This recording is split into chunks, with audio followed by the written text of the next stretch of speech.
Enthused people on a college campus. You tell me, Allie, does this group of students look enthused to you at all? They definitely do not. About anything? You know, they're not just upset because their Gators lost 3 games in a row.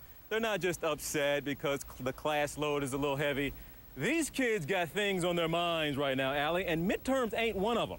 Midterm elections, at least, right. Maybe midterm exams. But again, these young folks, you're right. Obama is not at the top of the ballot. They could see that. They could touch that. They knew exactly what they were voting for that time. Not really sure this time around. And it's hard, as you know, Allie, to buy in what the president's trying to sell right now. You know, you voted for that hope and change, but I need you to vote again to allow me to fulfill that hope and change you voted for. That right now is what we're finding, Allie, is not necessarily resonating. TJ, we keep saying, we meaning media, keep on talking about how people are disappointed and let down by the president. This was a big constituency for the president. First-time voters, kids who were interested in changing the world in terms of energy use and gay rights.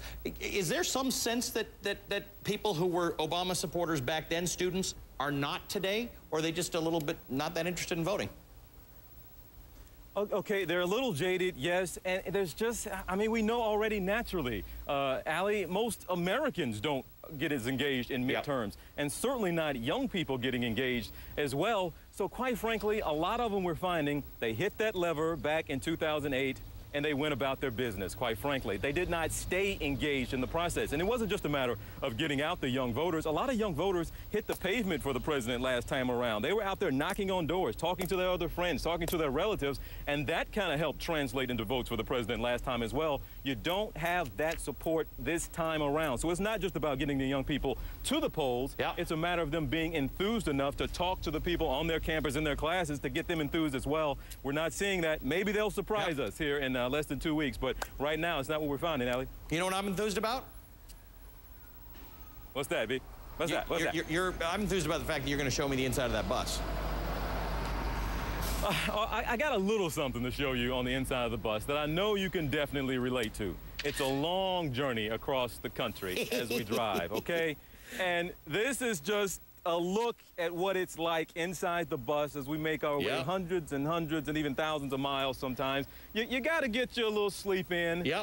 And so I got caught, you know. That's right. If you sleep on that bus, those guys will snap a picture of you.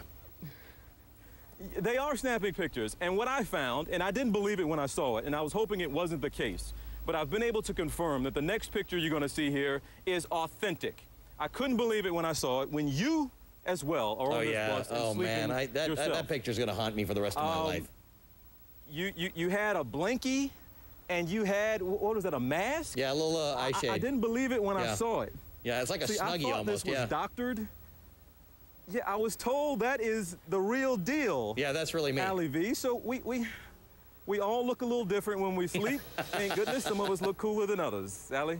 I don't always sleep like that. I don't always have that satin mask and Snuggie-like thing. It was on the bus. You know what I'm saying? There was a lot of sun. I couldn't. All right. Well, you know what? I asked for that. I asked you for nighttime. I asked you. It was nap time. I asked you for a look inside the bus, and I got one. The irony is that when I was sleeping there, we were in Texas near the Mexican border, and we had been stopped for a routine check. The border patrol had stopped us. So I woke up to this noise, and I take off this mask, and there's a big guy with a gun looking at me.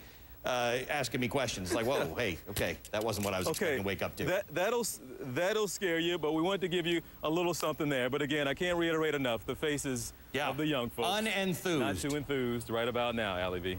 Good to see you, my friend, TJ Holmes. He is heading to Tampa with the bus tomorrow. We will see you again. Thanks for the tour inside the bus. Good to know you even need to get a little sleep from time to time.